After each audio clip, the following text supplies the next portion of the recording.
As we promised our dear viewers that this episode is going to be dedicated a way or another to Sinai. And now it's not about Sinai today, it's about Sinai in our history. The position of Sinai today, it's that dear, valuable part of Egypt. But was it the same during the Pharaonic era, for example? We are going to know the details about that from our expert, our author in Egyptology, our historian, Dr.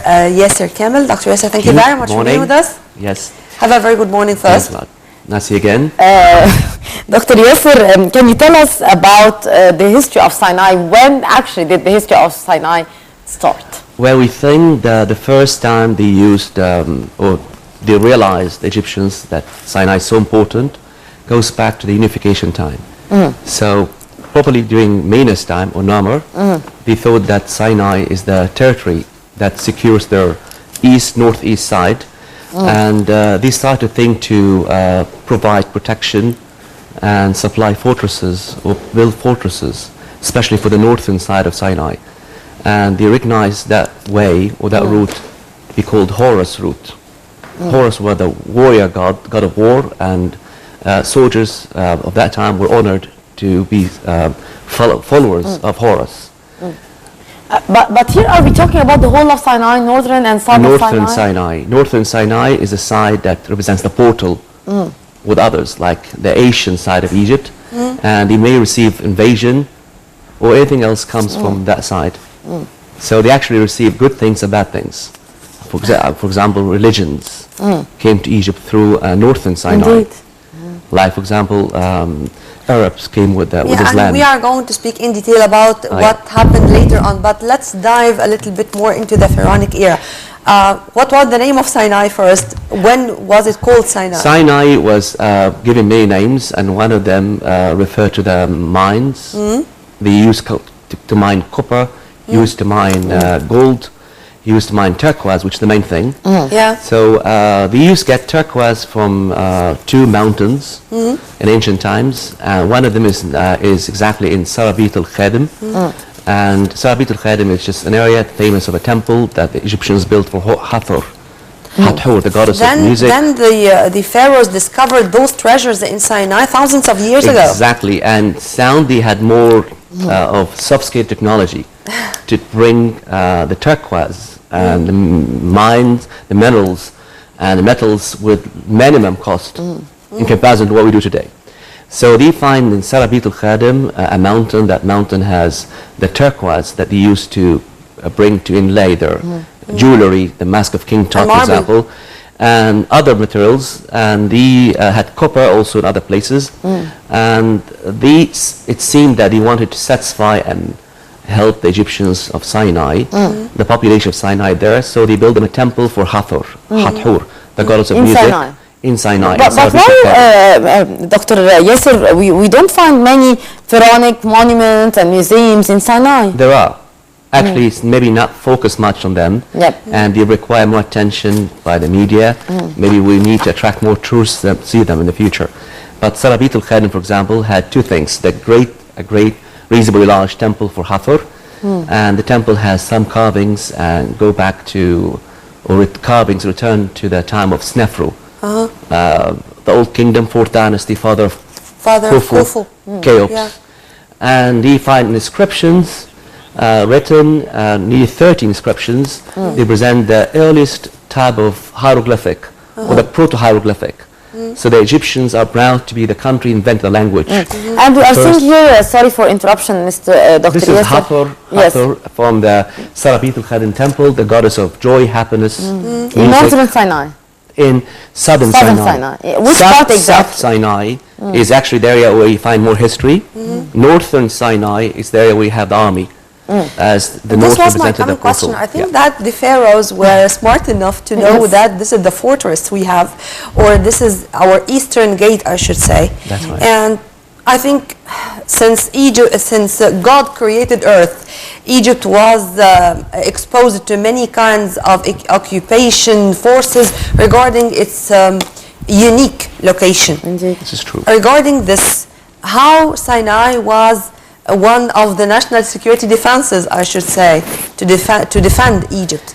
They realized exactly how important Sinai was, the ancient Egyptians built many fortresses. They made a lot of them in the north and even the central part of Sinai, like in Nakhla, the big fortress there.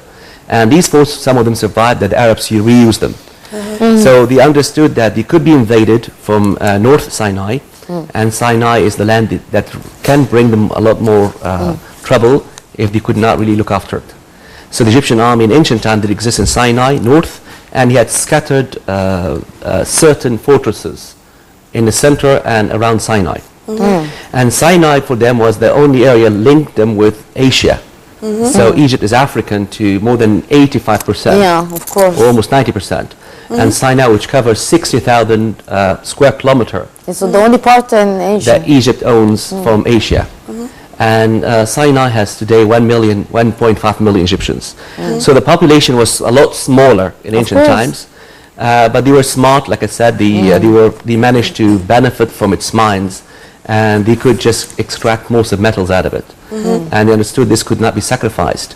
They realized that Sinai is so important from the date 3200 BC. And they kept looking after it once they were able to do this. I mean, of course, Egypt was invaded several times. And invaders also realized how important to take Sinai out of our control. And even there are claims online of having others that lived in Sinai than Egyptians, which completely trash. It's not true. It's not true. I mean, the inscriptions of but why, Dr. Kamil, people are trying to spread this rumor a lot. It just there's a culture to steal history of others and claim they had a history there. They think they worked there, lived there, and once you study carefully what they did, they find if they were used slaves even, if they were slaves, they will not why they did not have that knowledge anywhere else, why once they left us, they could not do. If you want to say anything about those these are the beautiful carvings from the temple of Hathor still, of Sarabit al-Khadim. I wrote slides like, for example, the inscriptions, and interesting to see that also nations came across Sinai by luck. For example, the Napatians. Napatians are the natives of Yemen, probably Yemen first. They, after Yemen had its disastrous this is a small collapse. sphinx or what? It's an ancient sphinx from Sarabit al-Khadim. Same place. From the same temple of Hathor. And those Napatians who made Petra later on and made that beautiful system of irrigation and we are talking here about Petra. Exactly. Napatians came across Sinai. Yes, the same race that built Petra later on. These settled in Sinai for a while. Where temporary writer Yusuf Zidan took his An-Nabati. Exactly. The Napatian language is Aramic, and it's the earliest Arabic form we heard of. And while they're trying to find another home, probably after they lost their culture, civilization in Yemen, they came across Sinai by good luck and left their inscriptions, Napatian inscriptions, in Wadi al-Mukattab or Mukattab, the Bedouin they call it like this. It's a valley of the inscriptions. So Sinai is full of history. I'd like to refer also to St. Catherine Monastery. This is another story. Yes. So can you tell us more about the St. Catherine so the church in St. Catherine and the monastery itself. Why this monastery is very important? Of course, this is the only major one in Sinai, the only major monastery. Eastern Greek Orthodox church and form of a monastery is down in Sinai, and it goes back to 565 AD, and it predates the Arabs to bring the Islam. And our Holy Prophet Muhammad had given him permission to keep the religion, and in their library and the museum, they keep the original promise from Muhammad to Holy Prophet Muhammad to keep their own religion practiced with all required freedom needed. Also, they have more than 500 inscriptions, manuscripts, includes the famous Codex Sinaiticus, which is the oldest Bible, Gospel, New Testament, and Gospel written over parchment in 4th century AD in Greek. And the second important is kept by the Vatican. So if you go see the library there, if you get a permission or see the museum itself, you're impressed of the amount of manuscriptions and literature. Indeed. They keep on papyrus, keep on parchments, and But do we get enough tourists to watch these Yes. stuff? Because I feel that we need to market our history in a better way, especially these places in Sinai. Because unfortunately, after all the developments that were taking place recently, we do not get the same number of tourists anymore. So how can we start to market our historical monuments and our beautiful places to get back to the normal number of I tourists think again? we're starting dealing with Sinai nicely. I started to invite Egyptians to live there more. We're thinking of using Sinai positively than it was before. I think once we have more Egyptians live in Sinai and it becomes more inhabited, I think I see in the future the need of building another airport. I mean, Sharm Sheikh was fascinating, beautiful one. Indeed. We need more to provide more. You need also better and bigger hotels. Yeah. I mean, St. Catherine Monastery hotels are nice and almost organic, like sort of a bungalows and resort-like. Yeah. But actually, I think that some type of tourists may like We to need a have real hotel. exactly a real hotel. I mean, a hotel that Dr. could Yasser, meet your own- I want to seize the opportunity that you are here with us just to return back once again to the Pharaonic Pharaoh. era. It's my favorite. Yes. You know, regarding our pharaohs, I think every and each has his own passion to a certain place in Egypt. I mean, Thebes was for such a long time the capital. Menf was also, or On was also once, or for such a long time. Tell el-Amarna, you know, I can just list many of those towns which had their glorious position in the Egyptian history. Which of our pharaohs thought about Sinai the same way? I think if we just talk about Old Kingdom, I refer to Snefru, the one who was interested to I expose. was more interested, this is the question. Exactly. Then after Snefru, I think the warrior kings, like Thutmose III, they always realized that Sinai is so important. Yeah. So Thutmose III, a lot of hieroglyphic left, and his signature is found in Sinai. And the third and another important one is Ramesses II. I mean, he had The ones of war, by the way. Exactly. He's Yeah. exactly like a lord of war, really, actually. Actually, he favored Sinai. Even he preferred to live in the north of Egypt the first time. Yeah. Luxor was usually the capital where the pharaoh Yes. used to Yeah. live. But actually, Ramses II lived in the north where the delta is found. And it started to be next to Sinai. Why did they do this shift? He did not really abandon Luxor, but he preferred to be the pioneering pharaoh, Yeah. to remain and use the delta, maybe for security purposes. Maybe, yeah. The delta was always the minor, the weaker point of Egypt. So all invaders found a way easier Yes, of to course. attack and Yeah. invade the delta. They found the delta is vulnerable, the delta is open, delta because of the amount of water there, the farming, difficult to camp there for the army. I mean, the army seeks Maybe he the was desert. learning from Ahmos when the Hyksos took our East, or the now Sharqiya or the Aziz That's as right. their capital Exactly. when they invaded Egypt, so he wanted to prevent this from happening once again? That's true. So Ramesses II city is Yeah. not far from Avaris, the remains of the Hyksos, old capital. So the Egyptian learned by experience Yep. how to look after the north, which definitely reachable from Sinai more. So Sinai is the portal to delta. If they occupy the delta where you have green water, they will never leave you alone. Yep. So that's like the Hyksos did. Yep. Yeah, it is. Almost exceeded a century, nearly 2 centuries of invasion. So Yeah. the pharaoh realized that going there in the north and occupy or build a capital city and had the army to manage this area, it's a security required motion. Dr. Kamel, we have to mention here the battles that took place in Sinai, because Sinai witnessed many battles during the different eras. So why did Sinai always witness these battles? We were, maybe the way it was that Asian side had much stronger civilizations than western side of Egypt. So the western desert had Bedouins, had the early Libyan cultures, and they were not to be feared by the Egyptians.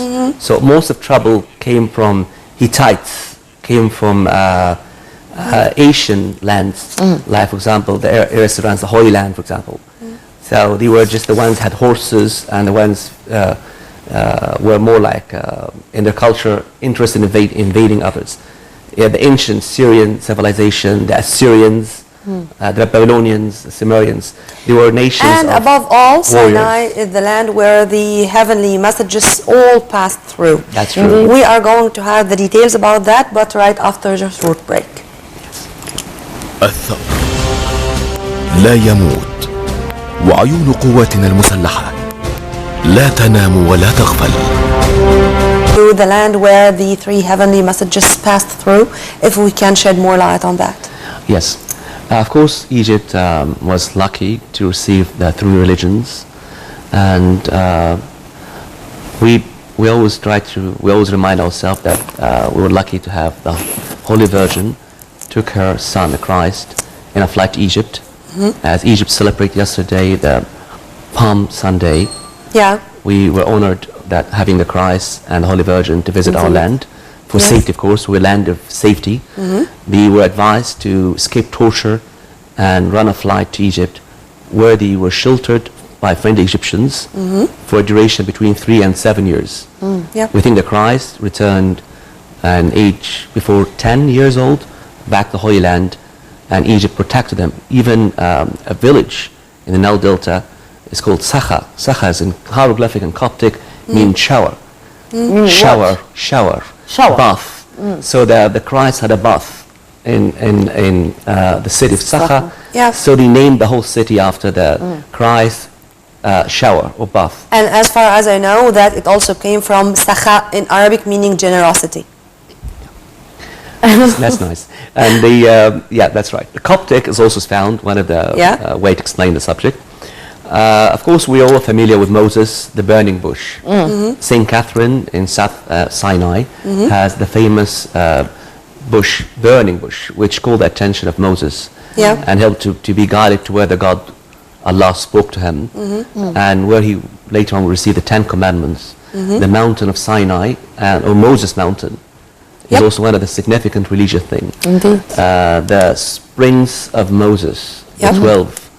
Yeah. The whole thing are found in Sinai, and that actually is an attraction or attractive reason to visit Sinai for religious tours, or tours just who do religious visits, like try to see the old church in St. Catherine Monastery, or track the steps of Moses, and refer to the biblical event of the Exodus. To whom it may concern, the St. Catherine Monastery is that high, and it's going to be a long journey, but believe it or no, it really deserves.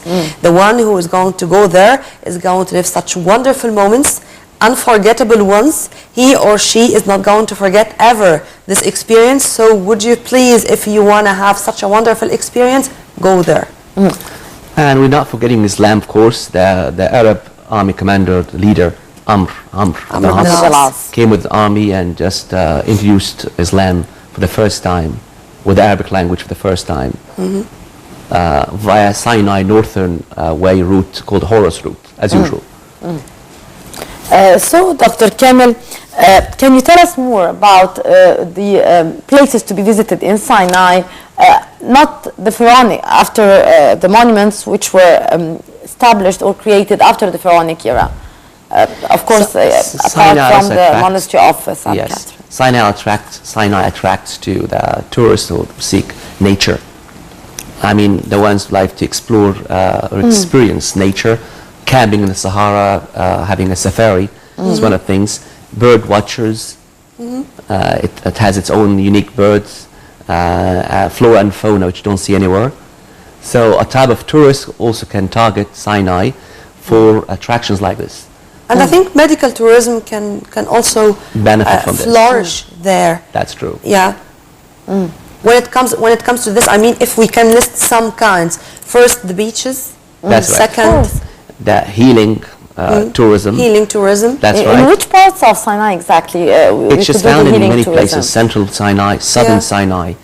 And of course, we can use the whole Sinai, but actually the area which easier to reach, like you get a flight or an airport beside, like Sharm Sheikh, allow you to go to certain places where you can do camping, you do safari. But if you can have another arranged area. If you have another city in the future, or if you have an airport somewhere else, you can extend the You know, Dr. Kamel, I've asked in specific about, a bigger pardon dear. No, please. I've asked in specific about medical or healing tourism in Sinai, because I know that there are some certain places there where the Bedouins, or the farmers, I should say this time, are having plenty of fedans cultivating very rare medical plants. That's right. Plants herbs. or herbs or stuff like that, which can be used in the most perfect way, not only to the Egyptians, but it can benefit the whole world, if this is true. Yes.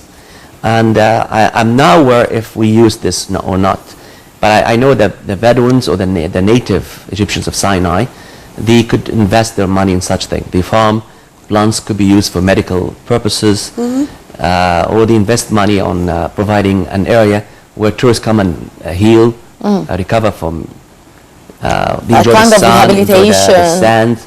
Exactly, and rheumatic disease in specific. That's true. Yeah.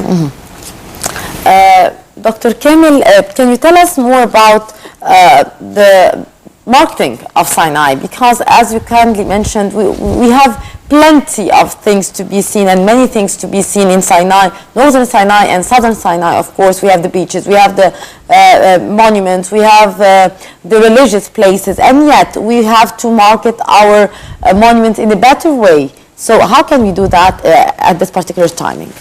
Well, the resorts of Sinai are looked after already. I mean, Sharm el-Sheikh is a wonderful city and well planned, nice hotels are found.